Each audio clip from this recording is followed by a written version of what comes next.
Bienvenidos a la tercera clase del tema de secado, donde vamos a ver clasificación de las operaciones de secado.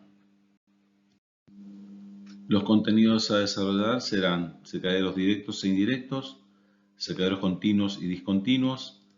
Esto lo pueden ver en la página 758 del Treibar. Secaderos de aire caliente. Acá está el tema de la circulación de aire paralelo y transversal. Acá lo pueden ver en el Brennan, la página 590. También en el Treibar, página 753, y Jean Copis, página 619. Secadero por lotes discontinuos, por calor directo, donde se aplican las teorías que ya vimos en las clases previas, que esto lo pueden ver en la página 730 del Treibar. Bueno, los secaderos de aire caliente que ya lo mencioné, de superficie caliente. Acá es interesante ver, para lo que son de ingeniería de alimentos, cuáles son los efectos sobre los alimentos. Esto lo pueden ver en el libro de Fellows, la página 407. Secaderos tipo spray, también en el Brennan, página 603. La liofilización, que también sería lo estudiamos en secado, que lo pueden ver en el Jean Copis, página 630, y en el Brennan, página 612. Los objetivos de esta clase son primero realizar una clasificación de los tipos de secaderos, que siempre las clasificaciones son arbitrarias, o sea que pueden encontrar clasificaciones distintas. Desarrollar el funcionamiento y características de algunos equipos de secado. Desarrollar las teorías y cálculos de tiempos de secado y dimensionamiento de equipos. Y explicar cuáles son, esto me parece interesantísimo, cuáles son los efectos de secado sobre el alimento, que es una cosa que me interesa que lo vean bien, que va a estar al final. Ya hemos desarrollado los aspectos del equilibrio, como el de la cinética en el secado, y resolvimos problemas que involucran el uso de estas ecuaciones y las gráficas para, más que nada, determinar los flujos másicos. Los tiempos de secado también, porque digamos, nos importan en el diseño, y la rapidez de secado. Con estas bases teóricas vamos a avanzar en el desarrollo y el estudio de una posible clasificación de estos equipos de secado. Una posible clasificación de las operaciones de secado podría ser partiendo de clasificar en secaderos directos, donde el calor necesario para evaporar el agua se obtiene por contacto del sólido a secar con el gas, que ya habíamos visto que generalmente es el aire. Y los secaderos indirectos, donde el calor llega por conducción desde la bandeja. Acá también podríamos hablar de radiación, ¿no? Entonces vemos también en la clasificación, eso tiene que ver con la transferencia del calor, ¿sí? Es decir, si es directo o indirecto. Observen acá, cuando hablamos de calor directo lo relacionamos con este flujo de aire y hablamos del flujo tangencial o el flujo transversal. Y también podemos clasificar en función del tipo de operación, es decir, si esa operación es discontinua o continua. Secado directo. Vamos a evaluar la cantidad de agua evaporada que puede ser controlada en cada plataforma. Esto es cuando se trate de un equipo que utiliza bandejas o platos, variando el volumen de material de secar, el tiempo de residencia sobre la bandeja y la temperatura y humedad de secado, obviamente, ¿no? Vamos a hablar de una operación adiabática, ya que el calor no se proporciona dentro del secador ni se pierde hacia el entorno. Durante el proceso, el gas perderá calor sensible y se enfriará. Cuando hablemos de secado discontinuo en lotes, vamos a ver que el calor se proporciona dentro del secadero. El gas puede mantenerse a una temperatura constante. La circulación del aire puede ser transversal o tangencial. Acá vemos los secadores de bandeja, plato, gabinete para materiales pastosos, sólidos, granulares. Y en general vamos a hablar de operaciones que trabajan con lotes de hasta 200 kilogramos por hora. Bueno, esto es para lo que tiene que ver con secado directo, ¿no? Acá en estos esquemas que son del Treibar, podemos ver un secado de flujo tangencial, donde el material está colocado en bandejas, ¿sí? Y el aire se introduce en este sentido y va atravesando las bandejas en sentido, digamos, pasando por arriba de la superficie, ¿no? Acá se ven las flechas cómo se introduce el aire caliente, por así decirlo, y pasa paralelo, digamos, a la superficie de las bandejas. En este caso es más evidente el secado transversal atravesando el material, ¿sí? También está depositado sobre bandeja, obviamente esas bandejas tienen que estar cribadas o agujereadas. ¿Y qué vemos? Que estos son denominados secaderos de armario, son baratos y flexibles. Hablamos de velocidades de aire de 2 a 5 metros por segundo por metro cuadrado, flujo transversal, y bastante menor cuando se trata de flujo tangencial, entre 0,5 a 1,5 metros por segundo de velocidad por metro cuadrado para el flujo tangencial. Obviamente se pueden manejar diferentes cantidades que pueden oscilar entre 1 tonelada a 20 toneladas día, dependiendo del tamaño de los equipos, ¿no? En el caso de contacto indirecto, vamos a ver que el calor se obtiene independientemente del gas, que en realidad se utiliza para cargar la humedad evaporada. Un buen ejemplo es el calor que se obtiene o que se transmite a través de conducción de una pared que está en contacto con la sustancia que queremos secar, o con menor frecuencia por radiación infrarroja. Lo común es colocar el material sobre bandejas y se trabaja a presión atmosférica o al vacío. Y otros ejemplos o modelos pueden ser como los secadores giratorios que se muestran en estos esquemas, en donde el material se deposita dentro del recipiente, obviamente el calor se transmite a través de las paredes, y bueno, obviamente las palas estas lo que buscan es rascar o voltear el material de manera tal de que entre en contacto de manera homogénea. Por lo general trabajan al vacío cuando se trata de productos muy sensibles a la temperatura, y justamente este, digamos, sistema tiene que operar eficientemente de manera tal de que, como mencioné previamente, las paletas o los rascadores permitan que el secado sea lo más homogéneo posible. Bueno, en general los equipos van a ser pequeños en comparación a la cantidad de sólido que van a secar. Es una operación que por lo general se integra al proceso, se consigue un secado más uniforme y hay menores costos del proceso. Claro, el calor se transmite directamente al material que se seca y no hay que calentar el aire y usar el aire como un fluido térmico, digamos, en este caso, ¿no? Cuando el gas y el sólido se mueven en el mismo sentido, que esto ya ustedes lo han visto, hablamos de un sentido paralelo, o en sentidos opuestos hablamos de secaderos a contracorriente. Vamos a ver que estos aspectos se evidencian en las tablas que vamos a mostrar a continuación. En esta tabla, que es obtenida del libro de Fellows, que es más orientado a ingeniería en alimentos, vemos en la primera columna una clasificación de tipos de deshidratadores.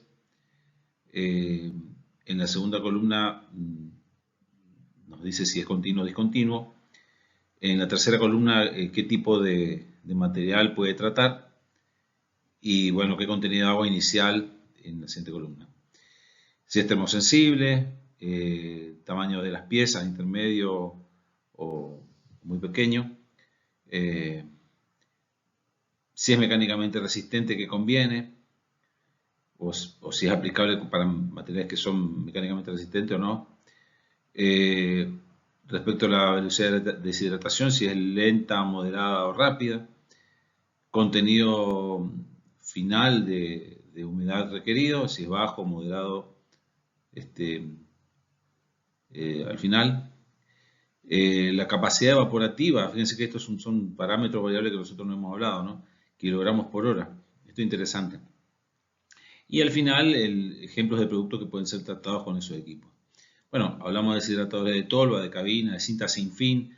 Me parece que no es necesario estar esquematizando esto, por ejemplo, una cinta sin fin que evidentemente es atravesada por una corriente de aire. De tambor, que recién lo estábamos viendo. En espuma, en lecho fluidizado, que esto lo vimos en realidad en otra materia que yo se lo había mencionado en algún momento, que se puede usar lecho fluidizado para el secado de té, por ejemplo. Los hornos por microondas o dieléctricos, ¿sí? Neumáticos de anillos, radiantes o rotatorios. Bueno, ahora seguramente vamos a avanzar y vamos a ir tocando algunos de estos ejemplos, ¿no?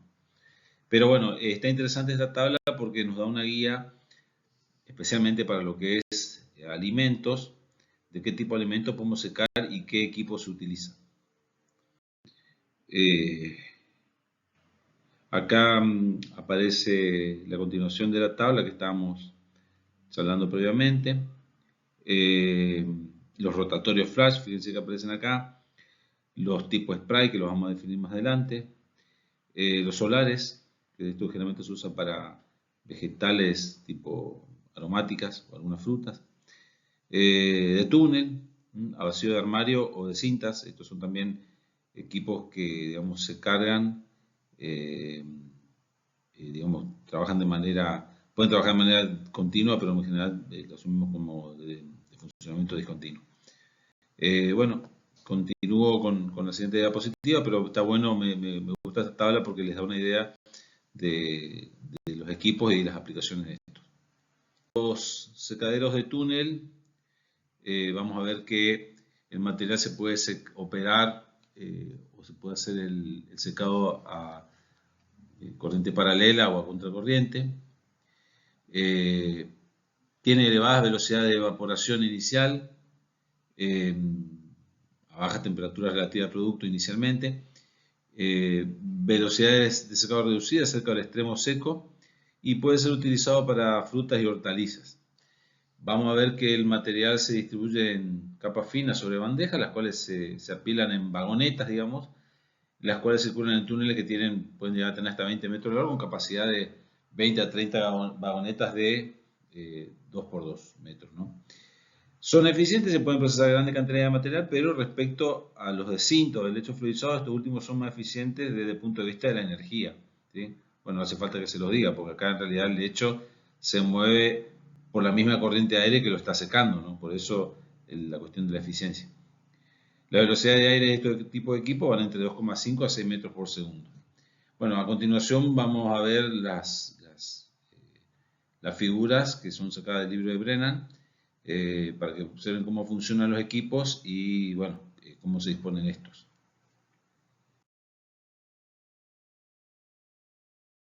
Acá lo que se ve es la instalación, obviamente. Lo que interesa acá, o lo que me interesa que se fijen en estos esquemas, es la circulación del aire. Pero bueno, acá, en este que está acá, que es más chiquitito, se ven cada una de las vagonetas, digamos, que van circulando. Entonces tiene que imaginarse una instalación fija donde las vagonetas o los carritos, como quieran llamarlo, van circulando y podemos trabajar con diferentes circulaciones de aire, ¿no? Acá fíjense que lo va atravesando de costado, por así decirlo, que genera un flujo tangencial, pero no en el sentido de circulación de las vagonetas. Ven que los carritos circulan en este sentido y es como que lo va circulando tangencialmente, pero atraviesa transversal desde el punto de vista de la circulación del carro, pero es tangencial desde el punto de vista del sólido que estoy secando o el líquido, ¿no? Bueno, como ya vimos, elevada velocidad de evaporación, temperatura de aire alta con bajo riesgo de sobrecalentamiento, menor tamaño de material, menor daño sobre el material, y obviamente acá dice aire más frío más adelante, ¿no? Pero el problema es que al final del túnel tenemos pobres condiciones de secado, ¿no? En este tipo de equipo. Acá velocidad de evaporación inicial baja al principio para esta disposición, alto riesgo sobre el calentamiento y más eficiente en el uso del calor. Al final del túnel, buenas condiciones de secado. Esto tiene que ver con la circulación a contracorriente o paralela, ¿no? La primera es en contracorriente, que está arriba. No, perdón, esta es paralela y la que está abajo trabaja a contracorriente.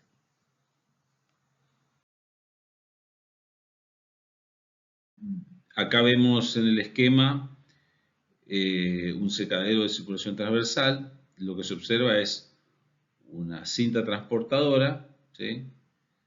que lleva el material y obviamente acá se forma como un colchón, por así decirlo, que este sería el típico secadero de yerba mate, y hay una corriente de aire que atraviesa ese material de forma transversal.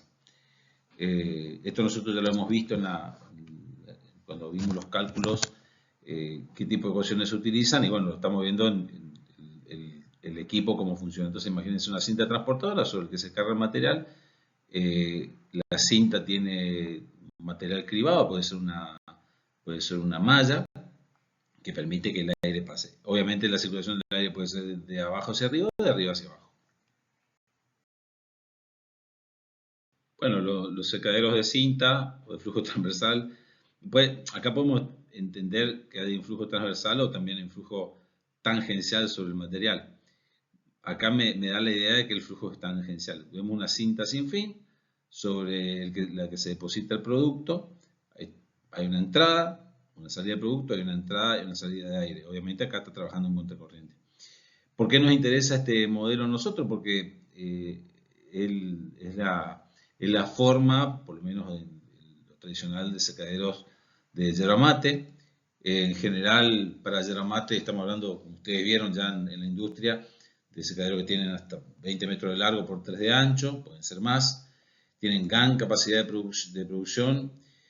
Hay un flujo de aire transversal al material que se seca. Fíjense que en el caso de la yerba se forma un colchón de yerba de hasta 80-90 centímetros. Y bueno, puede ser la cuestión del tiraje del aire, digamos, puede ser forzado o inducido, es decir, se puede estar empujando la circulación de aire o se puede estar succionando para que se produzca la circulación del aire. Recuerden que para la yerba estábamos hablando de temperaturas entre 80 y 120 grados, que bueno, digamos que vamos a ver que las ramas o el material que está más abajo en la cinta están a temperaturas cercanas a los 100 grados y la que está más arriba pues ya está a temperatura de 60 grados, es decir que no hay una homogeneidad en todo el material. Bueno, acá es interesante ver que podemos plantear este tipo de modelos de varias cintas superpuestas, que todo hecho en la industria yerbatera se utiliza, y donde tenemos la entrada de aire caliente, obviamente siempre la circulación vamos a hacer por una cuestión de prácticamente de tiraje natural, va a ser de abajo hacia arriba. Esto está bueno porque favorece la homogeneización, el mezclado del material cuando se va volcando una cinta a la otra, y tiene esa ventaja. Y posiblemente también los establecimientos ocupan mucho menos superficie de terreno, ¿no? Bueno, destaco este modelo porque son los secaderos utilizados para disminuir la humedad de yerba mate. En esta diapositiva aparece una tabla que es sacada del libro Yerba Mate, Tecnología de la Producción y Propiedades, que muchos de sus profesores acá en la facultad somos autores de algunos capítulos de este libro. Esta parte específicamente tiene una linda tabla que, digamos, es como un promedio de medidas de equipos de sapecado, secado de procesadores de yerba. Me parece que es interesante que conozcan esto porque, bueno, para dimensionar o cuáles son los dimensionamientos que se utilizan y algunas variables de proceso. Bueno, acá observamos que respecto a la longitud, estamos entre los 6 y 7 metros de longitud para los sapecadores, los secaderos rotatorios, que es donde se inicia el proceso de secanza de la yerba, el sapecado, esa activación enzimática y primer secado. Los diámetros de su equipo van, fíjense, hasta los 2,5 metros, pero pueden llegar a tener 1 metro de diámetro, 0,8 metros de diámetro. Interesante las temperaturas de operación que están alrededor de los 400, 430 grados, ¿sí? Y los tiempos de residencia del material que se introduce, en este caso la yerba, entre 2,5 y 3 minutos. Para los secaderos, fíjense que hay varios modelos para proceder a la terminación de la secanza de la hoja. Hay secaderos tubulares, no muchos secaderos tienen esto. Obviamente las longitudes son mucho menores que los secaderos de cinta, que son los modelos que les mostré mostré en la diapositiva anterior. Fíjense que acá hay un modelo de tres cintas superpuestas, dos cintas consecutivas, dos consecutivas y una cinta simple. Obviamente las longitudes van a variar en función a si son superpuestas o no, ¿no? Lo interesante acá, fíjense que bueno, el ancho de esa cinta está alrededor de los 4 o 5 metros, como lo hemos visto antes, 3 metros, ¿sí? Y las temperaturas de operación, cuando se trata de secadero de cinta, superan los 100 grados en alguna decena de grados, 110, 105 grados, hasta 120 grados la temperatura de operación. Y bueno, obviamente el tiempo de residencia es mucho mayor que en el caso de desapecador, porque las temperaturas son mucho más bajas, obviamente, y estamos hablando de tiempo de residencia entre 1 hora y media y hasta 2 horas de operación. Obviamente, cuando hablamos de un secadero tipo tubular, acá no es una cinta, sino que es un cilindro, ¿sí? Longitud de 6,5 metros, diámetro de 2 metros, parecido a un sapecador. Obviamente la temperatura es mucho menor a la de los sapecadores, estamos hablando de casi 100 grados menos, pero tiempo de residencia de unos 9 minutos. Obviamente acá cada uno evaluará la eficiencia de cada uno de estos equipos y la calidad de producto que obtiene al final. Esto es una encuesta que se hizo hace ya varios años, casi 10 años, esta información, y acá se ve más o menos la cantidad de secaderos que hay por tipo en la provincia de Misiones. En el secadero tipo cinta había 125, los tipo barbacoa, que son los secaderos que trabajan de forma discontinua. Fíjense que todos estos que están acá tienen una operación continua, ¿sí? Igual que el sapecador. Bueno, rotativos había 32, neumáticos 7 y otros 8. En total hacían un número de 226 secaderos de hierba en esa época en la provincia, más o menos para que se den una idea. Y obviamente los más populares, los más utilizados son los secaderos tipo cinta, que son estos que están acá, que son los que vimos, o el funcionamiento lo vimos en la diapositiva anterior. Acá aparece, bueno, esquematizado un secadero rotatorio, esta es una figura sacada del Treibar. Obviamente tiene que estar ligeramente inclinado, ¿sí? Para que el material pueda moverse en este sentido, digamos. Y con palas internas que levantan y empujan ese material a secar, como ustedes vieron, la mayoría de ustedes en los secaderos de hierba. Tenemos alta velocidad de secado por la exposición completa al material. Puede haber cierto nivel de deterioro en el material que es levantado y volcado de manera continua. Y no solamente es utilizado en hierba, sino que hay diversos materiales que pueden ser secados en este tipo de equipo. Particularmente se puede pensar en materiales granulares, ¿sí? Que, digamos, puedan ser arrojados libremente sin que se rompan, ¿sí? Y bueno, acá también la circulación del aire puede ser en cocorriente o contracorriente. Para destacar, fíjense que cuando nosotros hablamos de sapecado de hierba, es en cocorriente, es decir, que una corriente paralela.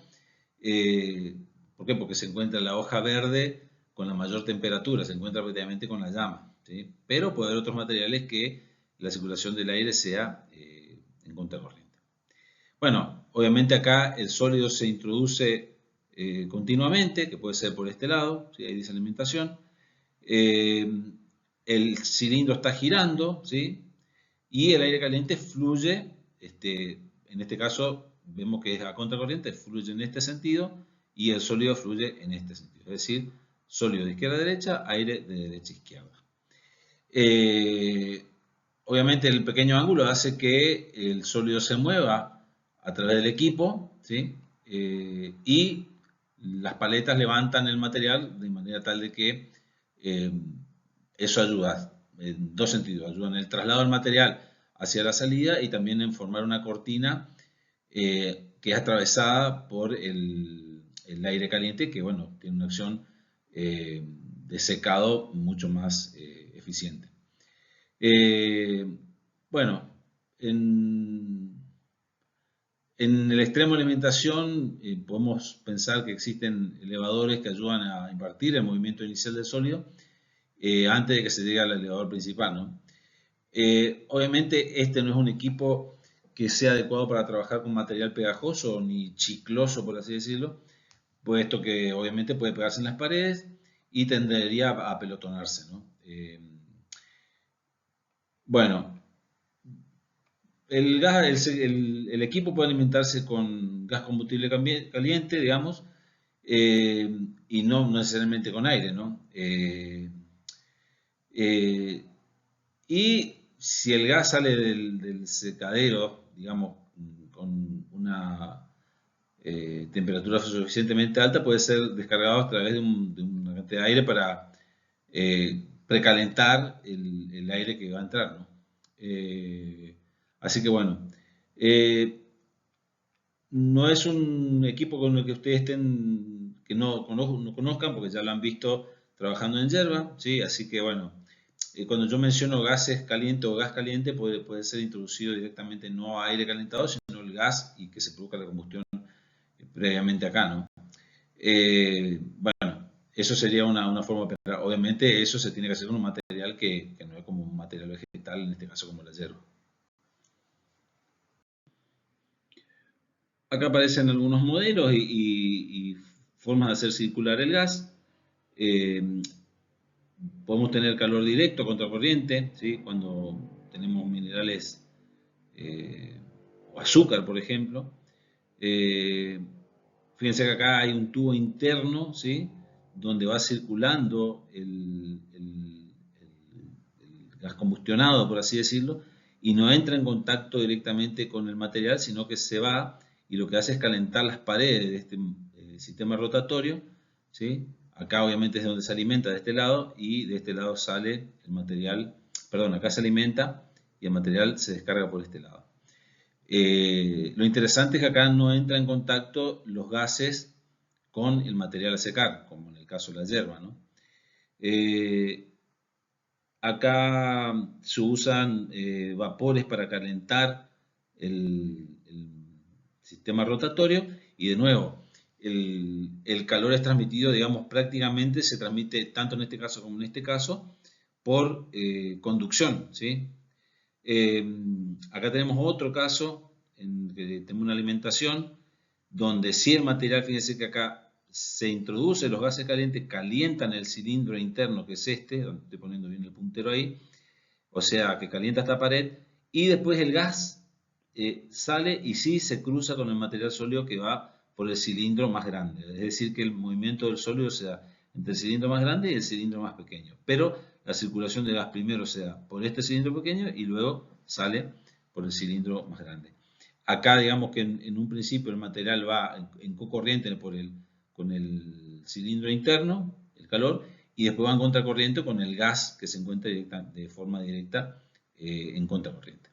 Este es un modelo interesante porque posiblemente sea muy eficiente desde el punto de vista del secado. Y fíjense que ya el nombre, secador giratorio indirecto directo, ¿sí? Así que acá estamos mezclando conceptos y por eso yo le decía que todas las clasificaciones son arbitrarias.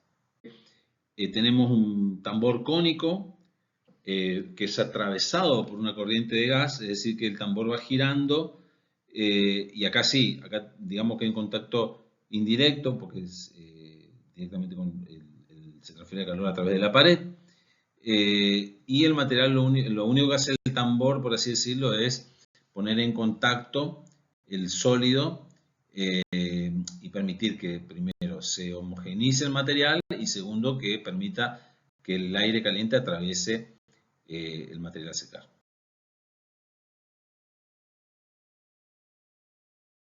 Acá aparecen los secadores de tambor, donde el material se seca sobre la superficie del tambor y vemos distintos modelos. Obviamente el medio de calentamiento es a través de conducción, es decir que el calor está dentro del tambor, o el fluido térmico está dentro del tambor y se alimenta, generalmente estos son más aptos para secar materiales fluidos semifluidos, como lodos o pastas, suspensiones, ¿sí? Y lo que se hace es poner en contacto con la superficie del tambor y después hay un raspador, una cuchilla que retira material seco, ¿no? Generalmente son calentados internamente con vapor los tambores y obviamente tiene que estar sumergido en la sustancia a secar, o sea que se forma una película delgada de la sustancia. Y bueno, esa película se regula o se raspa mediante un cuchillo repartidor, un rascador. Al girar este tambor, ¿no? Porque digamos, lo que yo no dije, que este tambor no está inmóvil, sino que está girando en todos los casos, ¿sí?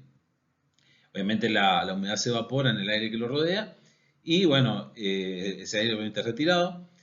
Eh, Trabajan de forma continua porque el material seco se desprende de forma continua mediante las cuchillas.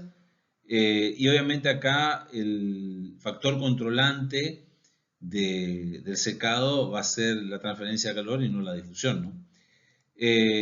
Obviamente el líquido de la solución, vamos a ver que se calienta inicialmente hasta su punto de ebullición y se desprende esa humedad o esa agua por ebullición a temperatura constante. Bueno, obviamente acá a mí siempre me gusta poner, lo puse no sé por qué a manopla, estos esquemas son del libro de Barbosa y estos esquemas son del libro de Fellows. Bueno, acá aparecen un esquema de los secaderos de tipo spray. Este sería el secadero, digamos, acá hay una tobera, ¿sí? Suelen tener dimensiones de hasta 10 metros de diámetro y 30 metros de altura, pueden ser equipos muy grandes. Estas toberas que están acá, digamos, acá tenemos que imaginarnos que inyectamos, ¿sí?, una solución. Acá hay un elemento giratorio que es la tobera que genera gotas. Esas gotas pueden tener tamaño de entre 10 a 60 micrómetros y hay una corriente de aire caliente. Fíjense que acá aparece este equipo que hay una entrada de aire, acá hay un calentador, también un radiador y se inyecta aire caliente. Vamos a ver que hay diferentes modelos y lo que se genera es que esa gota se encuentra con esa corriente de aire caliente y la gota recorre un camino desde la tobera hacia la pared y en ese recorrido va perdiendo agua de manera tal de que digamos, solamente me queda material sólido que pega contra las paredes y después es recogido en el extremo de la tolva, de esta forma cónica, digamos, que tiene como tolva, y bueno, después se recoge el material por acá. Obviamente va a haber finos que vamos a tener que tratar de evitar que pasen a la atmósfera, que se lo hace, fíjense que hay un ciclón, ustedes ya los conocen por operación de transferencia de cantidad de movimiento, ¿sí? Hay todo un sistema de recolección de esos finos. La ventaja de estos equipos es que tienen tiempo de residencia y contacto muy corto, ¿sí? Hay una evaporación muy rápida, obviamente, ¿sí?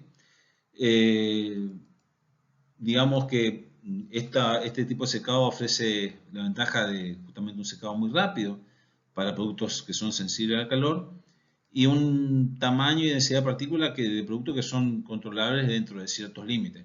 Obviamente eso yo lo voy a controlar con la tobera y el tamaño de gota que voy a formar, ¿no? Como yo le mencionaba a alguien cuando charlábamos de este tema, digamos, la solución a esta alimentación tiene que estar en una determinada concentración para poder hacer funcionar este tipo de equipo, ¿no? Son relativamente, digamos, costos bajos de operación, obviamente para grandes volúmenes y para tamaños de secadores grandes, ¿no? Obviamente se usan este tipo de secadero para líquidos o suspensiones. Acá aparecen los modelos de atomizadores utilizados o aspersores. Este es un elemento giratorio que va rompiendo el flujo de líquido y me forma las gotas. Acá tenemos otro modelo que seguramente el chorro entra por acá y me genera una niebla o digamos, un conjunto de gotas muy pequeños que son los que recorren ese camino y después se secan.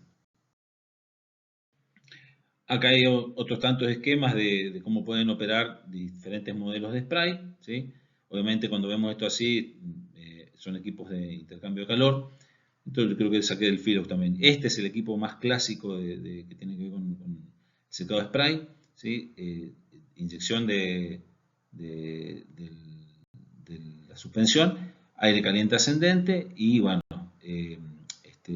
la formación de las gotas y el sólido que choca contra las paredes.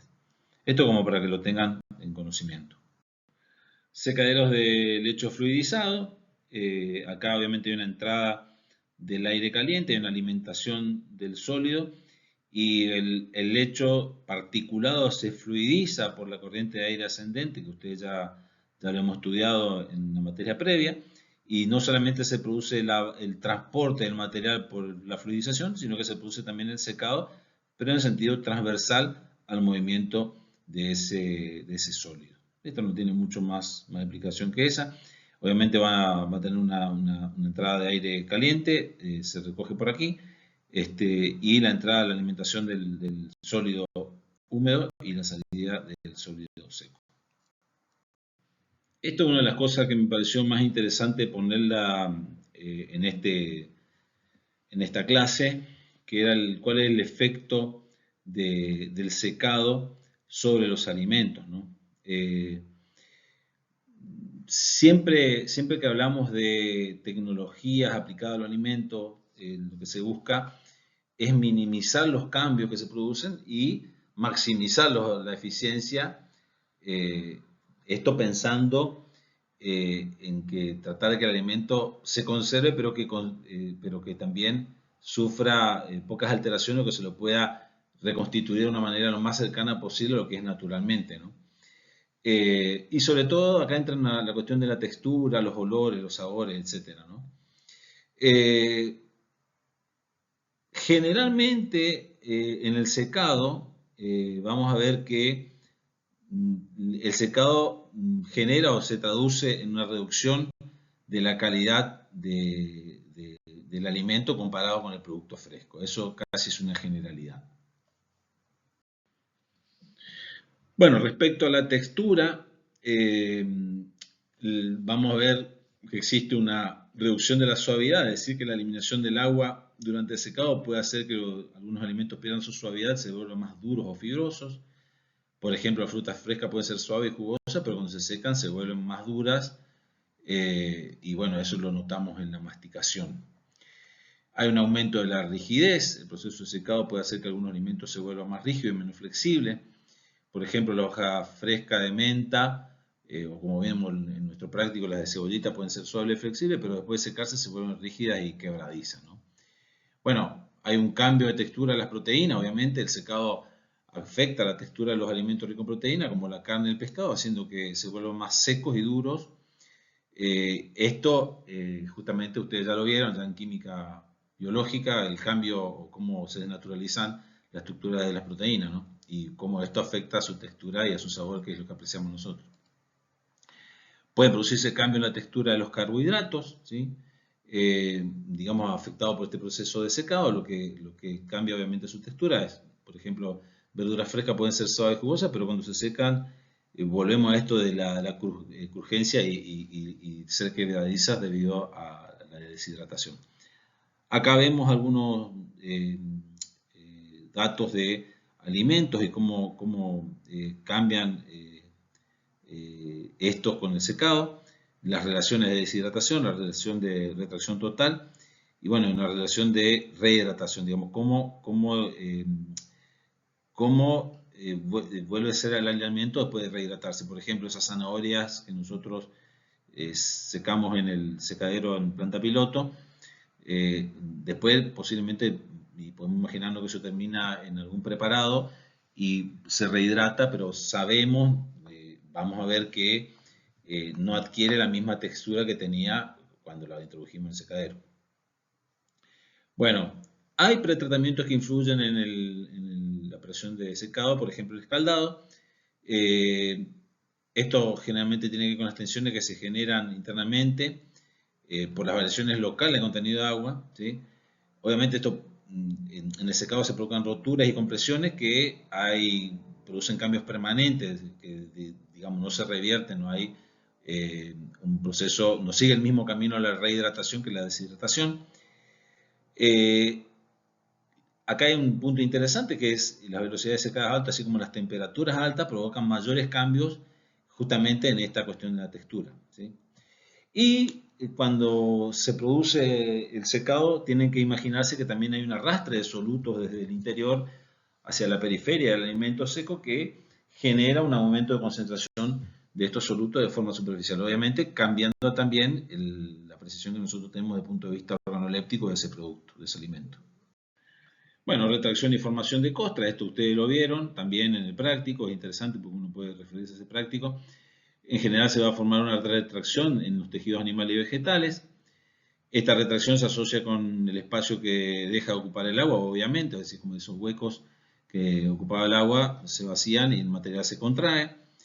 De nuevo, la alta velocidad de secado puede generar que las capas externas del alimento se tornen rígidas y cambia su volumen final. Obviamente el aspecto positivo es la reducción de la densidad del alimento y el aumento de la vida útil. No todo es negativo en el secado, ¿no? Pero aparecen grietas y hay una modificación, como nosotros vimos recién, de la textura y hay una pérdida del sabor que no es el natural, sino que hay un cambio y muchas veces tiene que ver con esta concentración, no solamente no solo el cambio de la textura, sino la concentración de solutos a nivel superficial. ¿Qué es la costra? La costra es una película externa, dura, impermeable, que también después se comporta como una barrera para el mismo proceso de secado y de rehidratación, ¿no? Es común que se forme esta capa exterior que puede ser beneficiosa o perjudicial dependiendo del tipo de alimento, o qué es lo que se está buscando o el método de secado utilizado. Por un lado, digamos, esta costra puede actuar como una barrera protectora para el alimento, ya que ayuda a retener la humedad en el interior y previene la contaminación externa. Puede proporcionar una textura crujiente, agradable al paladar, que puede ser deseable para algún alimento, como la fruta deshidratada, las papas fritas, o que si yo quiero comer un snack de zanahoria deshidratada, es deseable. Pero puede tener efectos negativos, si es que, especialmente si es que se forma demasiado rápido o es demasiado gruesa. Una costra gruesa, vamos a ver que dificulta la evaporación del agua del interior y puede hacer que el alimento se cocine en lugar de secarse, ¿sí? Y en realidad lo que resulta es un alimento de una mala calidad. Y ya vimos también que hay la migración de los solutes que genera una concentración más alta de azúcar y otro componente y que puede favorecer a una oxidación y la formación de compuestos indeseables ahí en esa costra si es que no se controla adecuadamente. Bueno, obviamente puede ser un factor que contribuya a la disminución de la calidad y la vida útil del producto final. Resumiendo, la formación de costra es un fenómeno común durante el proceso de secado que puede ser positivo o negativo dependiendo del tipo de alimento y el método de secado utilizado. Y es importante, digamos, que controlemos. Otro tipo de cambios que se producen por el calentamiento o secado de los alimentos es el color, el cambio de color, hay pérdida de carotenos y clorofila, la cuestión de la polifenolxidas y el pardeamiento, ¿sí? Es decir, que va a haber cambios por oxidación y color de caroteno y la clorofila, lo que lleva, digamos, generalmente a una pérdida de estos pigmentos.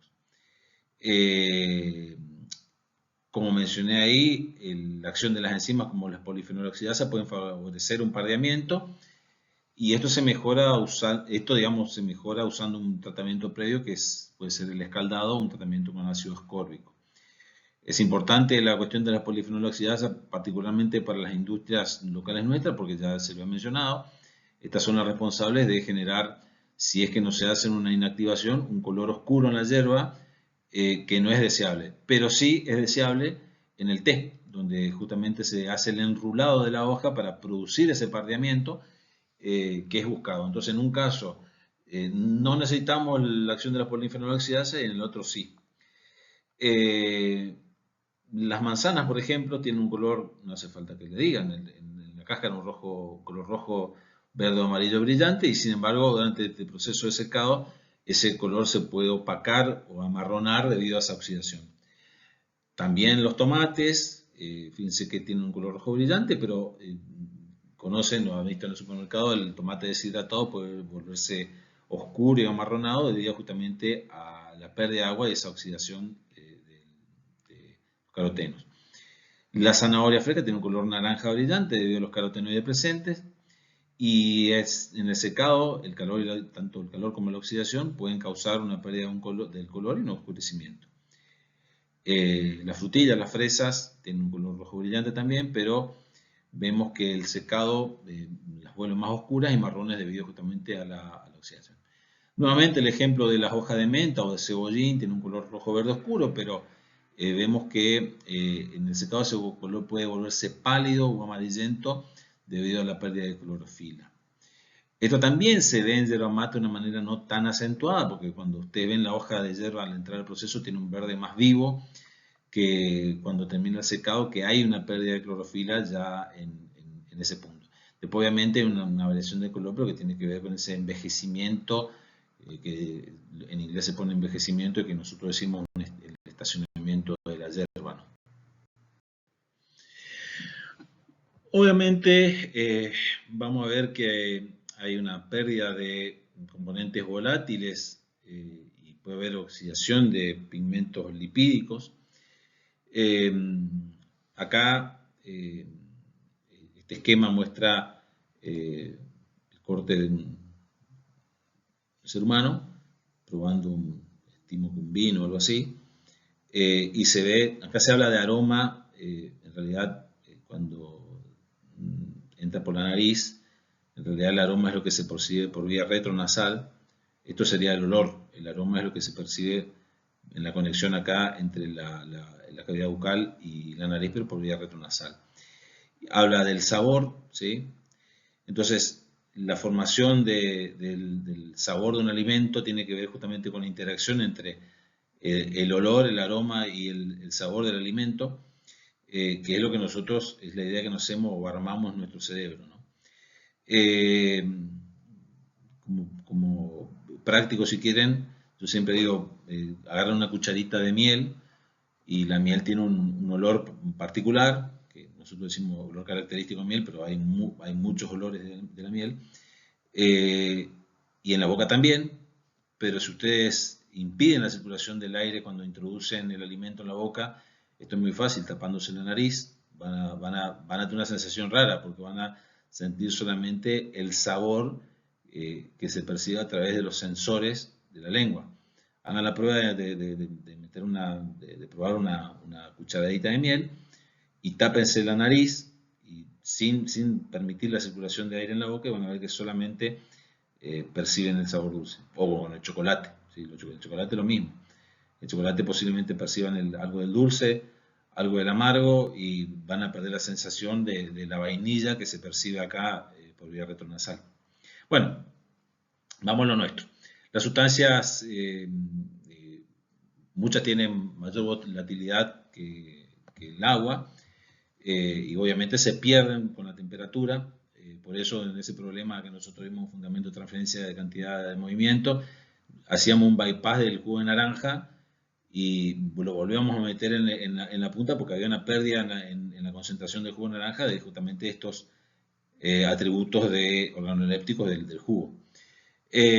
Las hierbas aromáticas, las especias,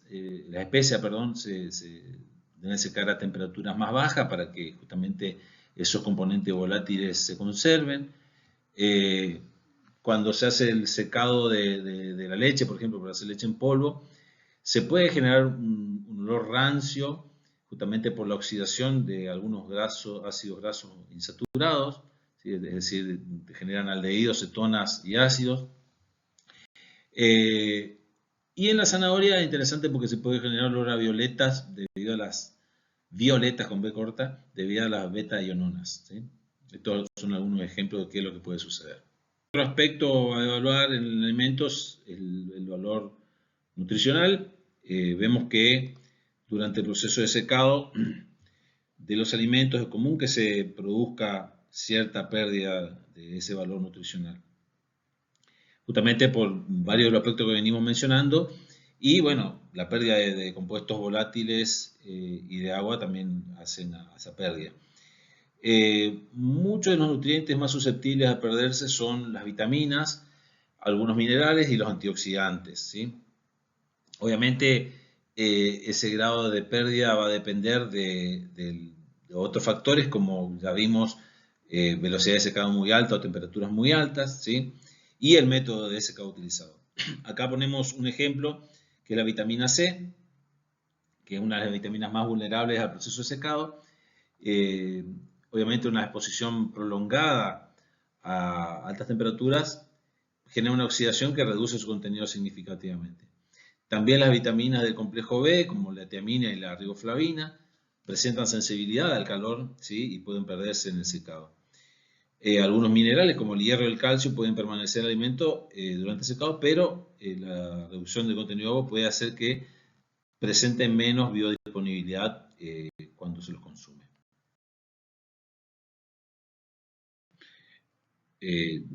Recién hablábamos de la vitamina C, que es hidrosoluble, y en el caso de vitaminas liposolubles como las vitaminas A, D, E y K, presentan menos sensibilidad en comparación con la vitamina C, por ejemplo, y se pueden mantener con poca pérdida. Se puede mejorar la calidad nutricional de las proteínas en los alimentos, pero por ejemplo, hay algunos estudios que muestran que el secado de pescado puede aumentar la cantidad de aminoácidos, pero no. Por ejemplo, algunos estudios muestran que el secado de pescado puede aumentar la cantidad de aminoácidos esenciales y mejora la digestibilidad de las proteínas en comparación con el pescado fresco. Acá hay una tabla en la que se aprecia la pérdida de vitamina de algunos alimentos deshidratados, ¿sí? Tenemos fruta, higos, leche entera, ¿sí? Acá dice leche entera deshidratada por atomización, esto sería por secado spray, leche entera deshidratada en tambor, otro tipo de secado, carne de cerdo y verduras. Bueno, acá estaría lindo, interesante ver cómo cambia, fíjense acá cómo la pérdida de vitamina C en un caso y en otro es mucho menor para el spray que para el tambor rotatorio. El ácido fólico más o menos las pérdidas son similares, ¿sí? Y bueno, esto como para que tengan una tabla de ejemplo. Hay diferencia obviamente para las vitaminas liposolubles con las hidrosolubles que vimos recién, como el ejemplo de la vitamina C. Bueno, para cerrar este tema, obviamente partimos de la premisa de que los alimentos se secan con la finalidad de mejorar algunas cuestiones que tienen que ver con la vida útil, el transporte y otras características, pero vemos que puede ser afectado de diferente manera, que lo hemos expuesto en estas últimas diapositivas. En muchos casos se busca la recuperación o la rehidratación de ese material, puede ser vegetal o animal, y como ya vimos, y lo dejamos en claro en muchas discusiones que hemos tenido, esa agua no se reincorpora de la misma forma, ¿sí? Y vemos que hay también pérdidas de la presión osmótica, cambios en la membrana celular justamente por el proceso de secado. Ya mencionamos esa migración de los solutos hacia la superficie del sólido justamente en la formación de esa costra también. Hay una cristalización de polisacáridos, ¿sí? Puede existir una coagulación de proteínas y obviamente en ese proceso de secado también hay pérdida de sustancias volátiles, que todo esto hace que esa rehidratación o obtener un producto por rehidratación no nos va a dar el mismo que era originalmente, pensando particularmente en los productos vegetales, ¿no? Bien, para cerrar el tema, ponemos la bibliografía. De esta última parte anda muy bien este libro de Brennan, el segundo que está acá, Versiones de la Ingeniería de los Alimentos.